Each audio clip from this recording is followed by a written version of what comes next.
두 번째 예제는 당연히 조금 다르겠지. 두 번째 예제, 다음에 T형 단면 부재의 설계 모멘트를 구하시오. A가 플랜지의 두께 HT보다 큰 경우, 이것도 내가 그냥 편의상 쓴 거지 이건 여러분들이 구해야 되는 문제라고 얘기를 했어요. 그죠? 그 그림은 똑같고 플랜지의 두께는 120mm 똑같고 이 복부의 폭 300mm도 똑같고 슬랩 위의 중심간거리 1400mm도 똑같아요. 보의 경간 3.2m 주어졌어. 필요하니까 주어졌겠지. 이 정보 어디선가 갖다 쓰세요. 그렇지 않으면 나도 이거 뭐 알려줘. 줄 필요도 없지. 그치? 유효 복구할 때 결정하세요. 그렇게 문제를 줄 순 없잖아. 저것만 주면 알아서 하세요. 그런 거지. 그치? D 똑같고 DT 560. 그 다음에 FCK 앞에 있는 DT랑 조금 차이가 나네. 30, 아까는 500 그건 그지? FCK는 21, 28에서 21로 바뀌고 FI 400이고 6개의 2형 철근, 32mm짜리 2형 철근이 배근이 돼 있는 거는 똑같이 이렇게 되어 있습니다. 그죠?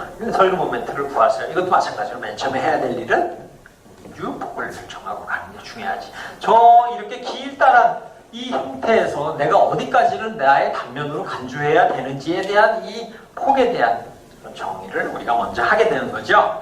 그래서 유효폭에 대한 계산을 하게 됩니다. 그러면 객관식으로도 나온다 그랬어요. 세 가지의 조건이 있었어요. 8배의 요쪽 플랜지 두께, 8배의 요쪽 플랜지 두께. 만약에 플랜지 두께가 다르다면, 근데 지금 문제는 똑같잖아.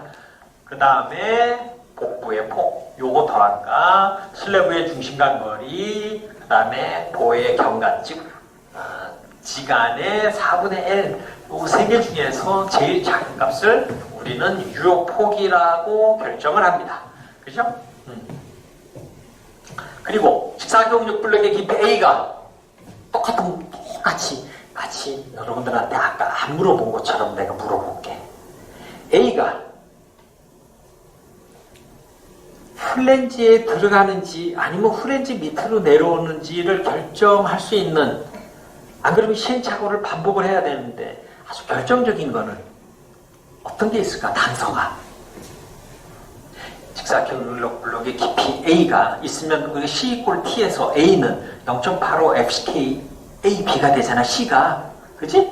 그러면 그게 압축력이고 밑에는 작용하고 있는 인장력 AS 곱하기 FY가 되고, 얘가 두 개가 같아 평형을 이루는데 만약에 직사각형 운력 블록의 깊이가 플랜지의 두께라고 가정해서 구한 그 C값이 밑에 작용하고 있는 T보다 크면 우리는 이 높이를 좀 올려야 되잖아. 그럼 걔가 안으로 들어갈 거고, 만약에 T보다 그렇게 해서 구한, 즉 A를 HF라고 놓고 구한 그 C값이 더 작으면 더 내려와야 압축이 더 필요하니까 더 내려와야 되는 거잖아. 그렇기 때문에 A값, 직사각형 운력 블록의 깊이 A값이 플랜지의 두께 HP라고 가정했을 때 얻어지는 그 C값으로부터 우리는 얘가 어디로 들어가는지를 결정짓는 아주 공학적인 단서를 제공해 줄 수가 있다는 거죠. 그래서 A 계산은 여기서 한번 해보면 A는 ASFI가 되고 이렇게 계산이 되고요. A 대신에 HF를 집어넣었을 때 계산을 해보니까 이렇게 나와.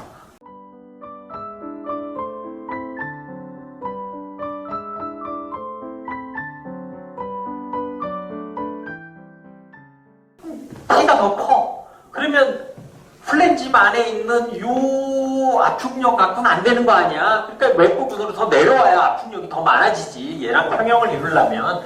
그래서 중립축에 있는 C, 요 플랜지보다 직사각형 운력 블록의 깊이도 내려와야 되고 당연히 C는 더 내려와야 되고. 그래서 이것은 직사각형 단면이 아니라 T형 단면보로 고려해야 된다라고 딱 문제가 이제 결정이 되는 거죠. 그죠? 여기서 T형 단면보로 결정을 해야 되는 저 순간이 다가오면 가슴이 일단 철렁해? 왜? 계산이 두 개가 되니까? 아무것도 아니라 그랬잖아. 곡철근 했을 때와 마찬가지로. 그래? 그러면 우리가 이 T형 단면에 있는 요 압축불에 요 플랜지 있는 부분과 비길 수 있는 철근량을 원래 있는 데에서 빼오고 얘를 ASF라고 정의해서 얘를 이렇게 비기고 나머지는 직사각형 단면으로 똑같이 푸는데 얘를 이만큼 줬으니까 여기 있는 철근량은 AS에서 ASF를 뺀 거만 남는 거잖아. 그 두 개만 고려해서 두 개를 더해버리면 되는 거잖아. 그럼 뭐가 어려운 게 있어? T형 단면 위에 내가 뿔을 딱 달아놨으면 어떡해? AS 플랜지가 있고 AS 뿔을 해갖고 세 개를 나누면 되는 거잖아. 그치? 개념적으로는 어려운 게 하나도 없어요. 시간, 계산이 조금 한 텀이 더 있었다 뿐이지. 자, 그래서 이렇게 해서 중립주시가 아래 위치를 T형 단면을 두 개로 나누게 이제 되겠죠. 그래서 양쪽에 나와 있는 플랜지랑 맞먹을 수 있는 ASF를 계산하게 되는데 연필 들었어요? 연필 들고 한번 하나씩 가. 즉 ASF FY가 플랜지에 작용하고 있는 압축력 똑같아야 되잖아. 압축력은 0.85 Fs케일 A, B잖아. 그치? 0.85 Fs케일 B는 전체 유효폭에서 복부의 폭을 뺀 것과 높이는 HF일 경우 그게 얘랑 비기는 거잖아. 그때의 단면적을 이렇게 구할 수가 있게 됩니다. 그러면 그때 작용하고 있는 CF는 ASF, FY가 돼서 이렇게 계산이 되고요. 복부 부분에 있는 ASW는 AS에서 여기 있는 애를 뺀 거였잖아. 그렇게 해서 이렇게 계산이 되고요.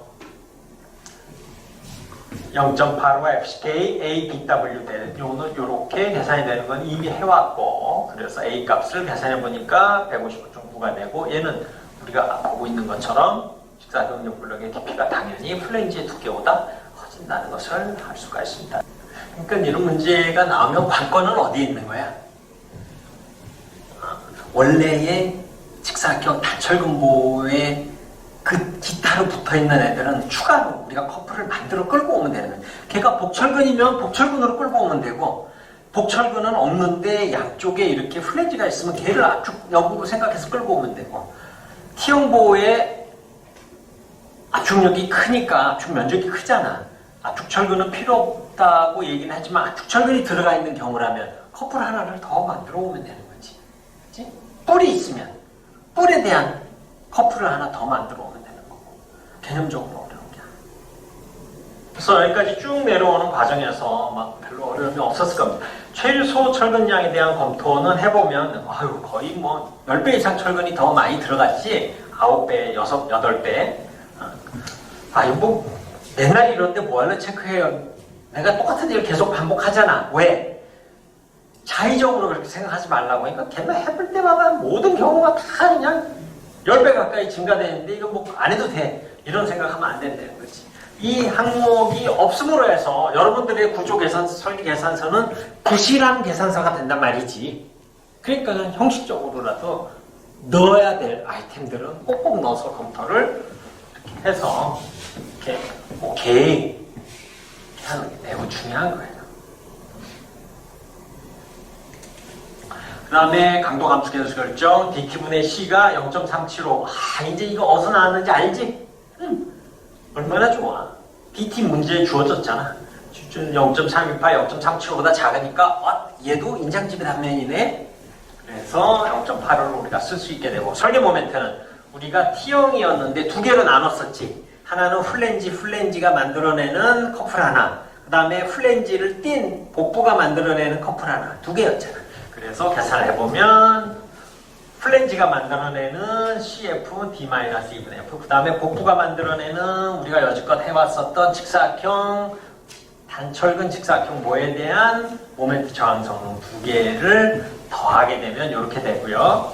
여기에서 설계 모멘트는 0.85라고 하는 인장집의 단면의 강도 감소 개수 값 0.8을 구해서 이렇게 계산이 되게 됩니다. 다시 또 시간 조금 줄게.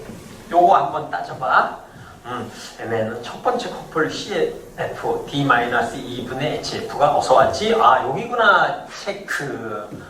CW D-2분의 A구나. 체크. 숫자도 한번 검토해보고, 이렇게 해서 이렇게 계산이 되는구나. 오케이. 여기에 강도 감소 계수값 0.85 체크. 이 강도 감소 계수값 0.85는 어떻게 구했지?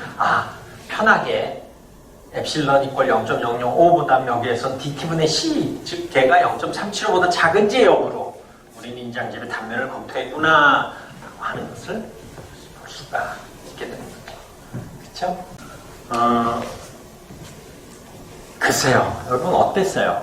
복철보에 대한 해석과 티형보에 대한 해석, 이게 기존에 있었던 직사각형 응력 단면을 해석하는 것보다 한 텀씩 계산이 더 나왔잖아. 그렇기 때문에 복잡하다고 느꼈을 수가 있었을 건데, 우리 저거를 한번 생각해봐. 콘크리트 안에 철근 4개가 들어있을 때 거기서 각각 작용하고 있는 피를 지탱하는 그 비율 같은 거 구했었던 거 생각나지? 그거는 그렇게 해서 하중을 받게 되면 응력과 변형률이 미지수로 생기게 되고, 그거에 맞는 미지수의 수만큼 그 식을 어디선가 갖고 오라 그랬지. 그래서 시험에는 이번에는 고강도 철근도 가운데 하나 넣었었잖아. 그 개념을 알고 있는 사람들은 금방 구할 수 있었지. 그지? 똑같은 거지. 압축력. 압축력을 발생시키는 게 또 있으면 그거랑 커플을 만들어내는 그 T를 원래 있었던 철근에서부터 빼와서 그 커플의 개수를 늘려가면서 전체 모멘트 저항 성능을 늘려간다는 그 관점에서는 압축철근이 들어있으나 압축철근 대신 압축부에 압축력을 만들어낼 수 있는 플랜지가 들어있거나 2개가 다 들어있거나 아니면 플랜지 위에 뿔이 있거나 이건 아무 상관이 없다는 얘기지. 그치? 다만 여러분들이 그런 단면을 유심히 봤을 때 압축부의 압축력을 만들어내는 형태의 콘크리트가 어떤 형태인가를 보면 되는 거지.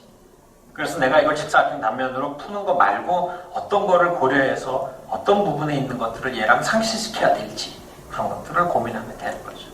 어렵지 않았을 걸로 그렇게 생각이 됩니다.